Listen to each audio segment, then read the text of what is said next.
I'm back. I got another beer. This one is smaller. This one is called Cellar Door. Do you know why I got this beer? If you've seen the movie, you would know. I will tell you what the movie is. Donnie Darko.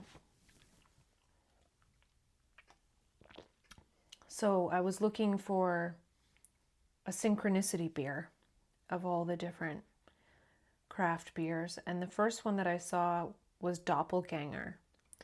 And I thought, ooh. But the trouble is that one was like a super dark beer. And I didn't know if I was in the mood for a super dark beer. So if I ever go back, I'll get Doppelganger. But I don't plan to go back anytime soon. So then I saw Cellar Door. This is actually quite nice. It's French. It says Petite Verdot Rosé Saison. I cannot pronounce French. And I guess this has some kind of grapes in it. It does taste a bit floral. Yeah, I am by no means a connoisseur of knowing these things, but World 24 Beer Awards Canada winner. So yeah, it's actually quite nice. It's something unique.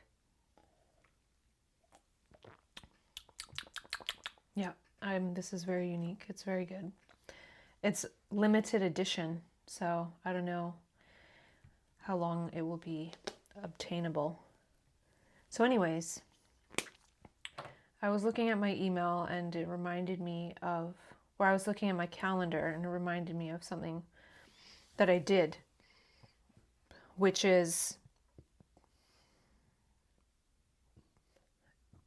this one's very bubbly though. Excuse me. I got an email from Peer Support Canada to participate in the 5th round of talks about MAID, like having talks about MAID between peer support workers and the people that are being supported. And I think this is also a conflict of interest. Yeah. But the thing is, the conversations are like for people who like want to be in dialogue about this, I guess, that are okay with it. I'm not sure, but I read the guidelines and it said this isn't about debating about MAID. It's just about like, kind of like if you're on board with it, how to have conversations about it and how to like maybe point people to the resources and things like that. So the trouble is that it went to my junk mail and I realized that I submitted the application like the day that was the day they would reply by. So I don't think I would get into it, but I didn't notice that till after. And it was interesting because a bunch of stuff, like kind of mental health related in general, like different email lists and things, was in my junk mail, which I thought was interesting. So I don't know if I need to take that as a sign. Like, this is where you can start to interpret your life with these things. Like, it's a sign to move away from mental health, like thinking about it and stuff, or not sure. But like, I had to write in there like, oh yeah, I'm really curious and that. And like, I would pretend to be curious, but I was just curious about what they were saying about it, really, in a positive way. So,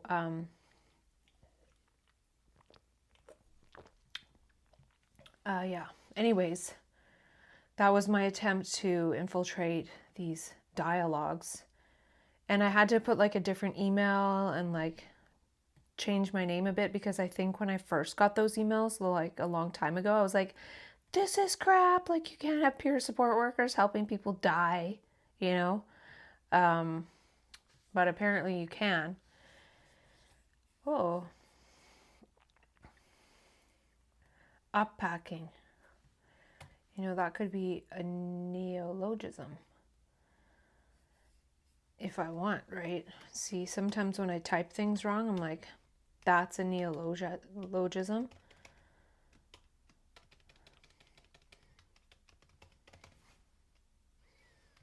I call it a Manian slip. So sometimes I just leave those for to make note of, right? Because unpacking is like unpacking a suitcase, whereas uppacking is like, packing things up to build something better or new.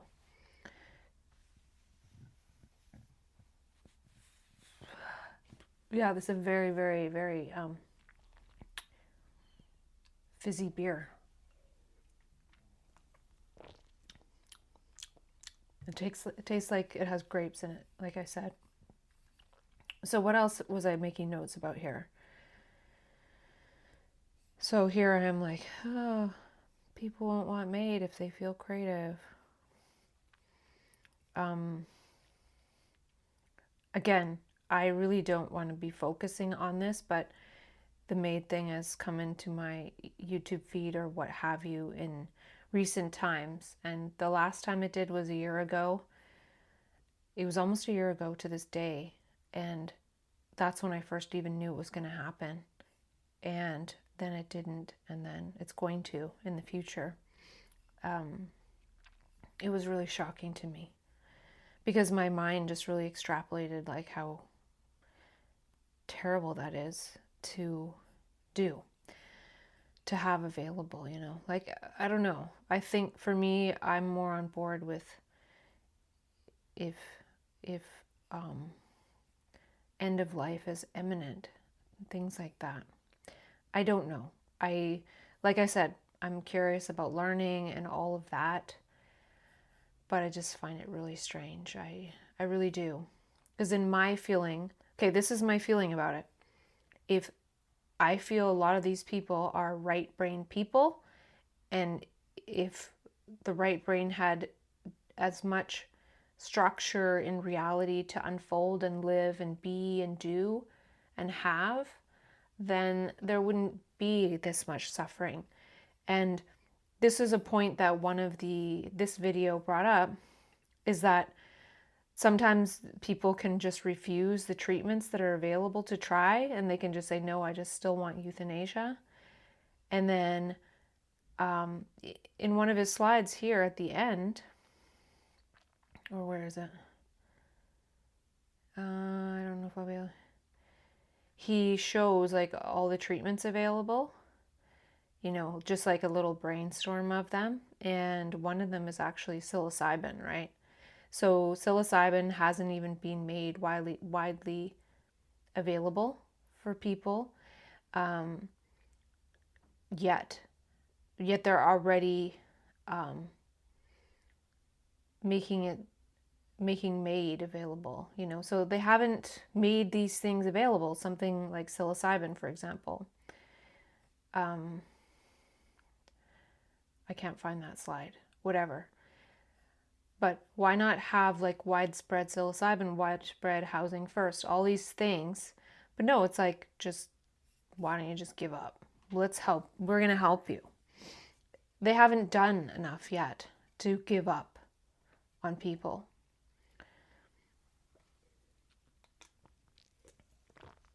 I just don't think it's a good thing. So let's see here. So these people, Dr. Ketter unfortunately has passed away, but they know that bipolar creativity is a good thing. And Dr. Mark Comrade made a good point. They don't want to end their life, they want to end their suffering, right? So then if there's more positivity than suffering or positive stuff, then people might not want to end their life. So yeah, again, it says creativity is originality and usefulness according to society. That sounds so funny to me, because so much of the creativity is like, it's the right brain, which the whole society has said is not useful. So really, it's creativity is the right brain, and the left brain being in service of it, not the left brain saying, oh, now this is useful for my side of the brain. And then that's when it's valuable creativity. like the left brain can only see and appreciate eminent creativity because it's so freaking obvious. But the subtle, they cannot see. They can't see the subtle. Like every moment could be creative. It doesn't have to be, but it could be. So that's my kind of point with that, is that the left brain's not seeing the creativity. The right brain has not been allowed to flower. And if people who have right brain capacities are just starting to get euthanized, that's not good. You know, and like I said, the stuff that I want to create is for people who are positive about it in some respect or want to be. And then maybe some people will also change their mind. I don't know. And they talked about how MAID is they wanted to call it, in this video they were talking about they wanted to change the name of suicide to dignicide. Like you're dying with dignity, dignified dying. Okay. The other thing, it's probably down here somewhere. Yeah, I'll talk about when I get there, but apparently I made a bunch of notes about the euthanasia video, but not as much about the creativity stuff. Yeah, so note to self, character 4 seems like a creativity mindset. That was based on the characteristics of character 4, whereas character 3 seems to be how to be an artist in public, in a way. And then character 1 and 2 in service of this, including safe containers. So I think part of this where the bipolar stuff is, you know, some of this stuff gets a bit chaotic is, it's hard to say this, you know, like it's hard to try to say this, but part of it is like knowing when to be the artist, like, and bringing in some of the manic capacities to do that, and then knowing when to put it away because people don't want it, right? So being able to sort of create safe containers or safe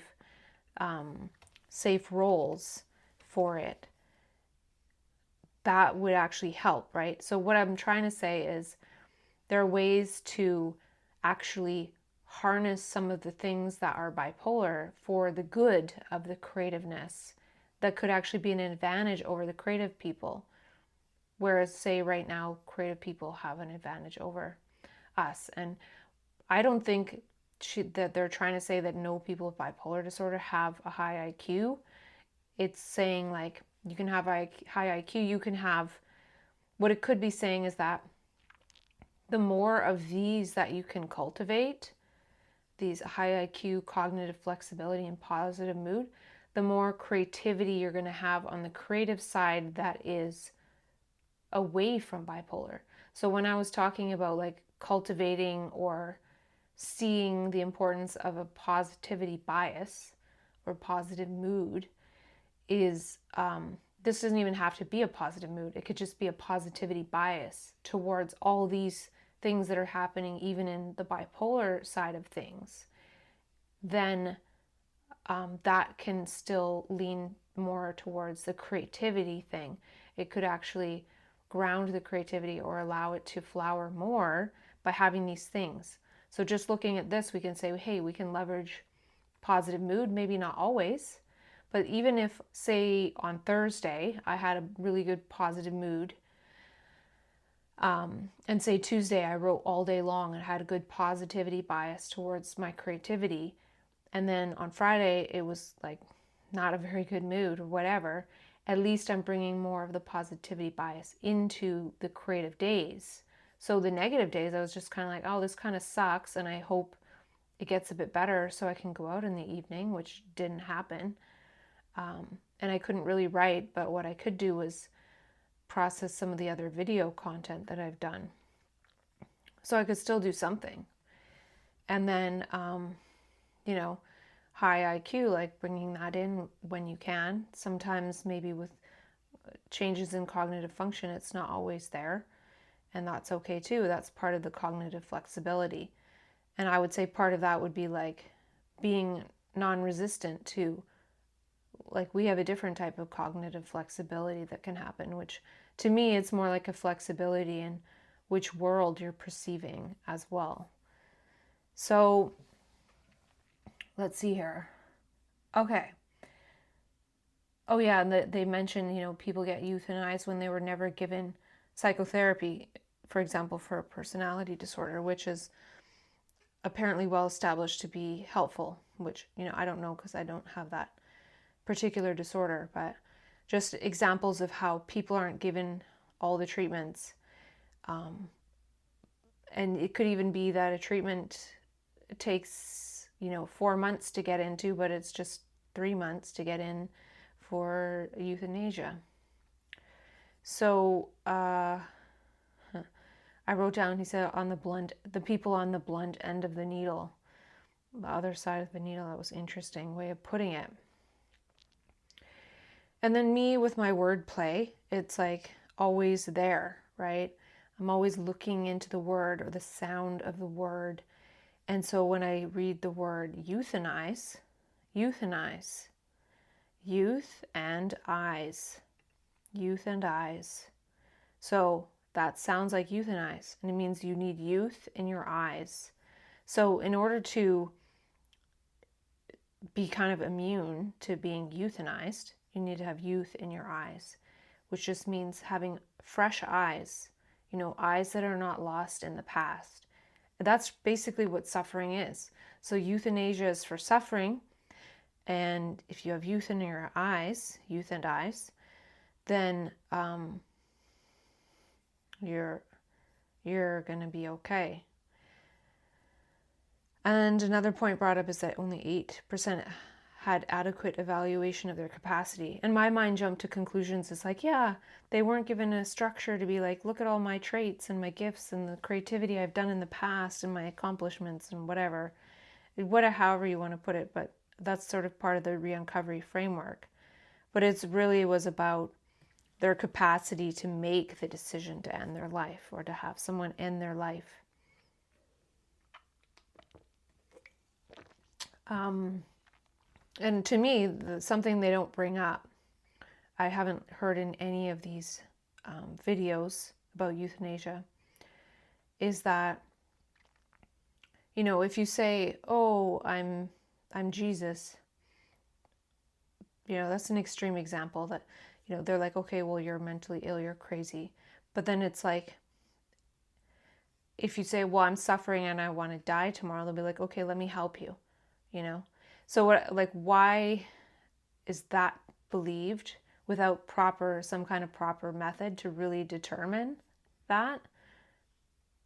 Whereas all these other things, like I'm creative, like whatever, it's like, we don't care. It's not useful for society. Oh, I'm suffering because society doesn't think my creativity is useful. Like, why does it have to be useful? And then, like, well, they don't listen. They don't listen to so many things along the way. But then when somebody finally is hopeless because they're not being listened to, they're finally listened to as long as it's for this, euthanasia. So I know that wasn't exactly like a perfect illustration of what I'm trying to say there, but it's just interesting how well people get listened to all of a sudden when it's about this, and how easy it becomes in a way. When it's like, you know, you can't take away that, this decision. Yeah, so that's why re-uncovery is about like creating capacity and self-evaluation and tracking of creativity and things like that. Because like say, for example, say re-uncovery was created 10 years ago and a good percentage of people knew like, oh, I'm bipolar now, I'm creative, I need to track and self-evaluate my creativity and my capacities, not according to society and what they deem useful, but according to myself. And then, you know, 10 years in, this euthanasia program comes along. It's pretty obvious to the person that's been tracking it all along and valuing it and honoring it that it's not an avenue, right? So there's this bipolar disorder with all this creative capacity, but there's no avenues. Like, it's very well known, and it's shown in these YouTube videos, like how much creativity there is there. In a way, like with that, people with bipolar should not be allowed to do that, in my opinion. I might change my mind. I don't know. I'm open to somebody trying to change it. But I just think, like, when I think about myself and how much I love the creativity, I just think that this is what the world needs, and finding avenues for it and creating parallel structures for it is paramount. And that people that have this capacity are needed in this world. And the suffering is that it's not needed, and it's called useless. It's not utilized. It's called useless. But the thing is that we have to find the ways to make it, I don't know if useful is the word, but really, I guess it's just about seeing it for oneself. That's the thing. To me, when you really see the creativity for yourself, and I'm not necessarily talking about the contents of it, like, because perception itself can be creative, like what you see, the awe, the relationship with nature. So many things can be creative that others may or may not ever be privy to. And if we all had that capacity, like even people who have never had any inkling of it, this world would be different.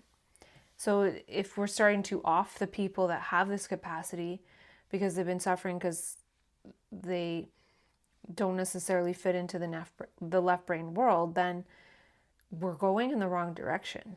We just are. So, in the Netherlands, they made it so that people's organs get donated unless they opted out. And it's funny because some people, when they realized their organs would be donated, they were actually really excited to die, because then they would give their organs. Also, they say that psych patients, they had a huge number, like more percentage of people who became organ donors, because a lot of the others who die by euthanasia, like they are terminally ill or they're not well, so maybe their organs aren't as healthy. But so, people are becoming having their organs harvested if they have a mental health condition, especially. And I did talk to myself about this type of scenario before I knew about euthanasia for mental illness, but it was related to that movie with Will Smith, which is called, I don't remember, but there is a scenario. It's actually quite a good movie, so I won't spoil it, but I'll try to think of what the movie's called.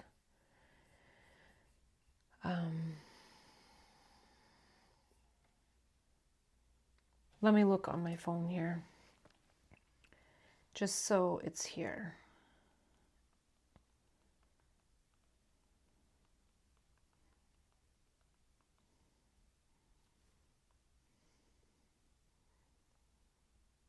Oh, it's called 7 Pounds. So if you haven't seen it, I recommend it. But now, you can pretty much accomplish what Will Smith does in the movie 7 Pounds, just by talking to your doctor. Not funny. So then in Belgium, they changed it that people must try evidence-based treatments before, but in the Netherlands, you can refuse. And apparently in Canada, if you have reasonably foreseeable death, not talking about the mental illness part at all, you can just have the euthanasia the same day. They'll just gone. And then you used to have to wait 90 days, but now it's just like, why waste? Why, I don't know. So again, reasonably foreseeable death is a little bit different. And again, I don't know enough to know. So I don't know. I think maybe it is coming into play in 2027 in Canada for people with mental illness.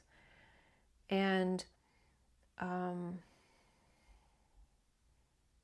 and then they did mention how people who are anticipating legalization, it is interfering with them getting any kind of treatment. So it's like it's already creating a nocebo effect where people are like, ooh, this is coming down the pipeline. I don't need to do anything for treatment. I don't need to try to get better. I've already given up and now there's a way out, so this is definitely a nocebo effect. And then I don't know why I don't know how to spell donor. Like oh, it's an O. Yes. This is crazy. Like earlier I was like typing like donar. I'm like, how do you spell donor? Is it like, my spelling sucks. And I think that's why I create new words. Donor. There we go. Wow. That took a long time.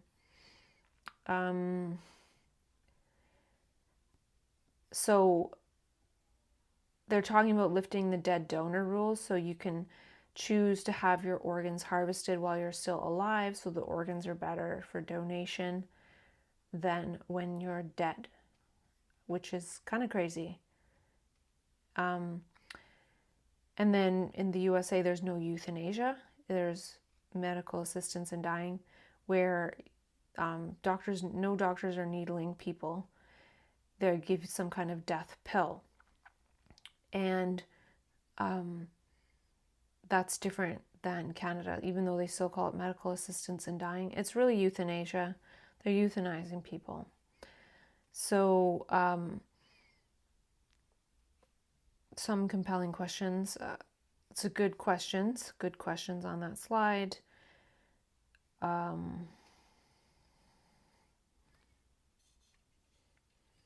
Yeah, we can help people make meaning of unresolved suffering. That's what psychiatrists can do. I don't know if they do that enough, if they really have time. I think, we can also make meaning out of unresolved extraordinary experiences, not all about suffering. I think part of the reason why there's so much suffering is that we're not really going into the positive aspects, and it's easy to get lost in the suffering. And make meaning out of unfinished creativity. Get encouraged to finish creative projects that once started.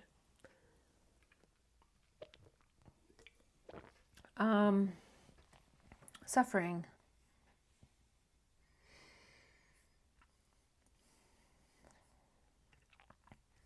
So really, the goal is for the right brain to be the master. If it's not, we're going to be suffering. We're going to be suffering, like anyone eventually. So why daily creativity is important and not junk. They call it non-eminent creativity or everyday creativity, which is not junk. This is important, right? And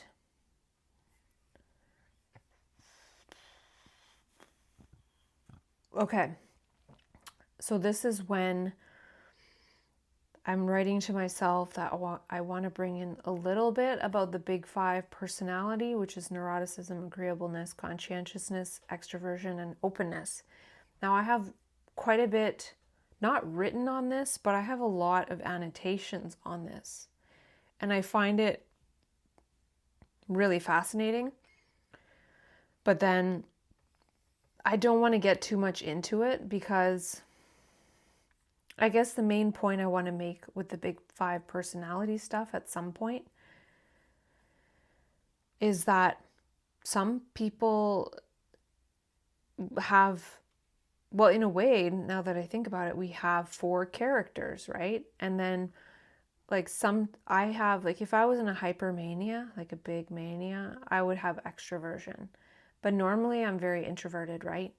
But I would say always, except for when I'm in depression. So when I'm in, say, euthymia, as they call it, like stable state, or mania, which I would say is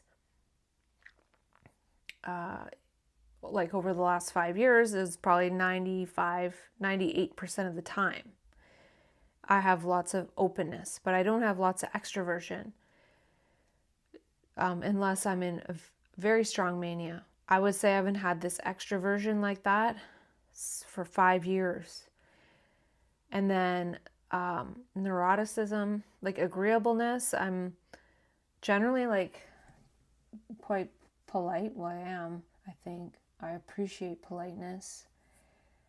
Compassionate, I scored pretty low on compassion on Jordan Peterson's questionnaire. And withdrawal, I think I withdraw to solitude a lot. And then volatility, I'm generally not volatile. But I could be in very specific circumstances.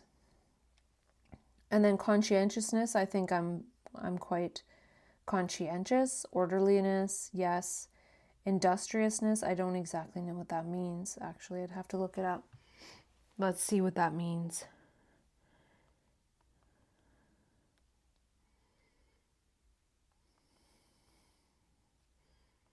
Industrious, diligent, and hardworking. So that's funny. Like if you say diligent and hardworking for a 9-to-5 job, no. I work, say like 15 hours a week. I like my job. I do a good job. It's not the type of job where you have to work hard, which is good.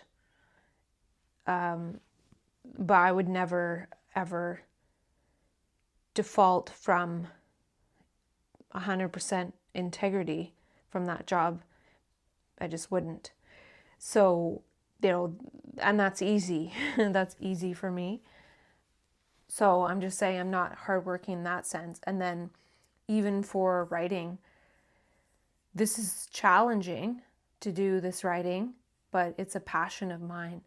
So I wouldn't call it hard work, though it is work in the sense that it takes energy. It takes attention.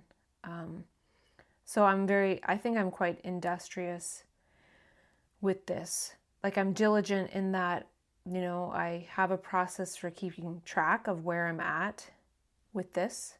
And you think, well, that's easy. But for me, even lately, something comes to mind, I want to write it down. And a couple times it drops out of my mind before I even have a chance to write it down. I'm like, where did that go? So like for me, tracking things and kind of consistently knowing, okay, it's in this document, I just leave it open. And then now that I know, okay, there's one document I finished, then this one, then that one. Anyways, keeping track of these things is a big key.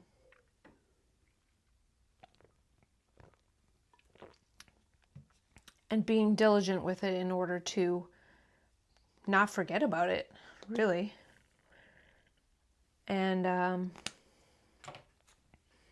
let's see what else here.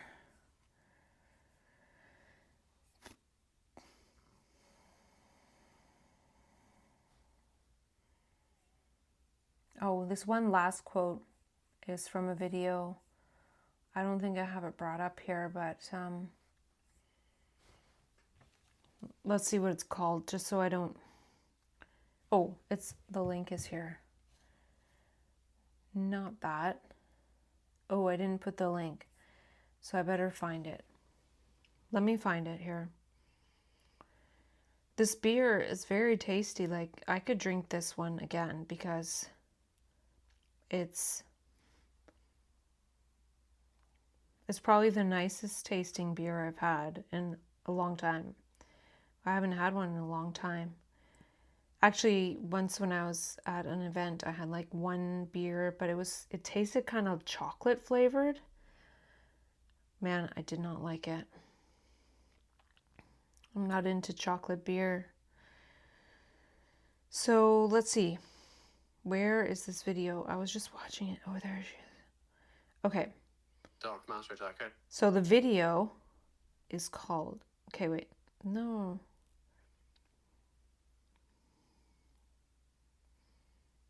This lady's kind of funny. She seems kind of grumpy. I'm just going to copy it from here. I always like to cite... Oh yeah, I did do that, but then I deleted it. And then I forgot to do this. I just want the link. I don't want the whole video thing. So basically in this video, which is... Dark matter, Why Physics Won't Save Us, an interview with Professor Lisa Randall. That's an interesting question. I listened to this and I don't feel like that's really what the theme of it was, but maybe it is. So at the very end here, they're talking about dark matter. This is a little bit of a different topic, but I had to capture it, and I'll definitely move it to somewhere else. But this person, Professor Lisa Randall, said about dark matter, we don't know the nature of dark matter because it's something by definition that's hard to literally see. It doesn't interact with light as far as we know it. It acts the same way as normal matter as far as gravity goes, but it doesn't interact with light. Now, do you know where I'm going with this? It's interesting to me. I didn't know this about dark matter, but I don't know if she says it, but I'll put it like this for now. It acts the same way. So basically, they've calculated, however they've sensed it, that there's this dark matter, and it acts the same way as normal matter as far as gravity goes, but doesn't interact with light. Now, maybe it doesn't act the same way as normal matter according to other things, but it does according to gravity. But they can't see it because it doesn't interact with light. Now, what if this dark matter is actually the matter of the right brain? So there's two worlds. There's the left brain world and there's the right brain world. This is what Dr. Ian McGilchrist said. Or it could be the same world but seen differently. But what if it's dark because we're not able to see what the right brain is seeing? We're missing out on half of reality. Now, I don't know what percent of dark matter.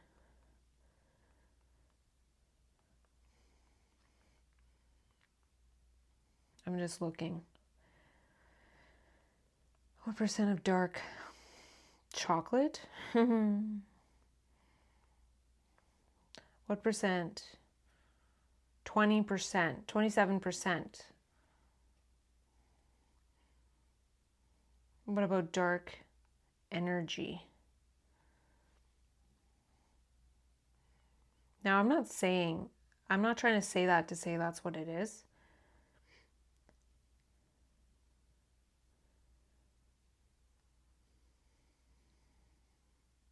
Apparently, dark energy makes up about 68%.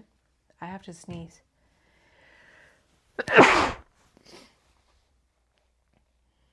And dark matter makes up about 27%, and normal matter makes up, the stars, is about 5%. Okay, I didn't know it was that much. I had no idea. But I still think it's interesting that there's some kind of matter that doesn't interact with light. So I captured that. And this is to say that I have been watching some educational YouTube videos, and you can sort of like capture these clues. And then even if I put this, so okay, like I don't need this in here, right? We're talking about cognitive biases and all that stuff. But I have this long thing, and then I'm going to talk about language after all these cognitive biases and whatever. And then I'm going to be talking about chaos and energy and entropy at some point. like a little bit. I'm not going to really go too much into information because, I don't really know that much about it. Just trying to like say that there's energy, there's entropy, there's even something called exergy. Let's see if I have it in this document here. Exergy. Yeah. So here, exergy is the energy that is available to be used.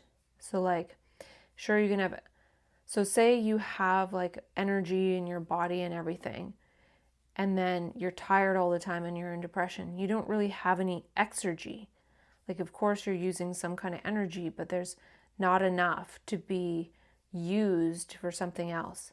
So exergy could actually be related to creativity. And like, who's heard of the word exergy, right?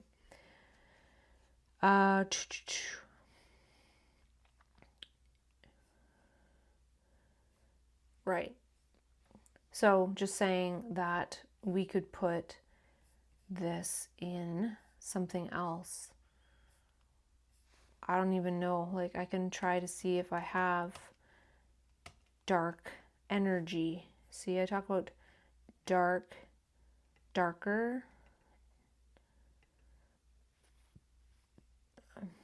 energy in the moment. So I'm just going to put this here. Right? That's how you can start to collect other points. And then the thing is, like, if I were to read this now, or when I read this part later, I might say, whoa, like, oh, I remember getting this point much later, but it actually relates to exactly what I was talking about here. So this is why having what I call like the 6 dimensions and 9 lattices, which is like 6 topics that you're really interested in. It could be 3 topics, it could be 9. It was supposed to be a number that is within the working memory of the brain. And then, 9 subtopics, which, I personally can't remember 9 subtopics, but the point is just to have these 7 plus or minus 2.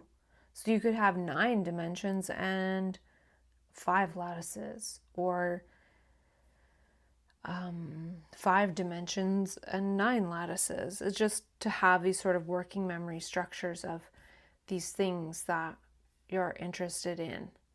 Like, imagine I map out my 6 dimensions and 9 lattices, and then it's like, whoa, I'm interested in stuff. I don't need euthanasia, something like that. But like, unless we're sort of intentional about it, it's easy to to get lost in states of suffering. And, I'm not one to judge who's suffering enough to not be here, but I just wish that wasn't something that was on the table right now, because that's sad world that we're in.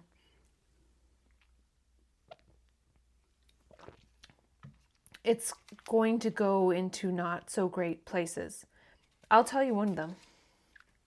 I wrote it down, and I'm sorry if this is a little bit like of a downer. But I wrote down today on a sticky note somewhere. I already know what it is, so I don't have to see the sticky note. Like, what if one day AI determines if a person should get made? You know what I mean? It's like, it could be like following a person their whole life, and then at a certain point it's like, actually, now you are, not only qualify for made, but you don't have a choice. So all of a sudden it's like this battle to be relevant for the world, and then at some point one is not, it's like, actually, bye. That's a little bit of like a crazy movie, but I know there's that movie. I never saw it, but it's called In Time, and it's with Justin Timberlake. But it's like, people only have until they're 24 because there's not enough resources on the planet or whatever. And like imagine instead of it's like because of time, it's because of like value or usefulness or this or that. Who knows what the future is going to look like? So let's see. So a deer, a female. So we were talking about that already. That's fine. So basically, you know, positivity bias, like you can call it positive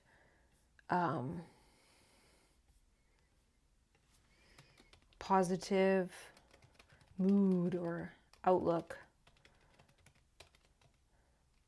or learning outlook. I don't know if about the word positive. Like if you're learning, it's positive. It's generative.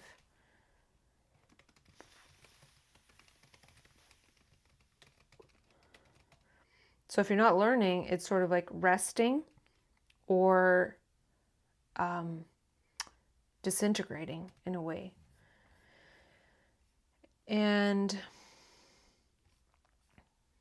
that's why it's like blah, blah. Okay, now this is the other part I want to talk about, which is this study.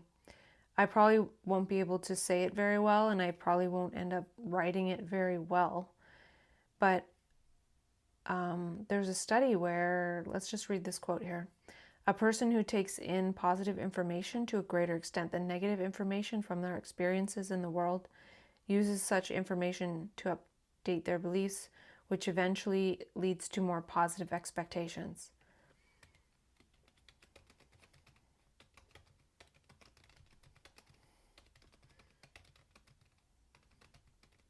So I'm just writing this point here because this is the thing. If you take in positive information more than negative and you use that information to update your beliefs, it leads to positive expectations, right? And that positive expectations is basically a placebo effect. Positive expectation.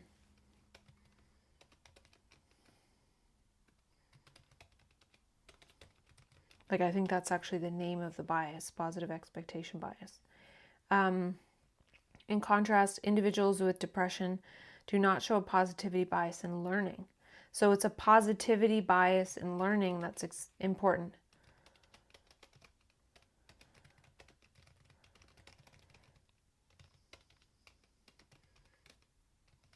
So updating your beliefs is learning.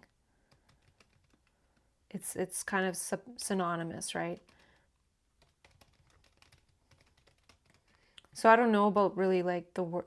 I don't really love the term like updating your beliefs because, you know, when I'm watching those made things, like I'm not really updating my beliefs. I'm learning about this fact and that fact and this nuance and what this country is doing. And, you know, my kind of belief is already that it's not a great thing. It's not a good sign, you know, it's not a good sign. So, anyways, like learning is sort of updating your beliefs. It's synonymous. So learning from positive information.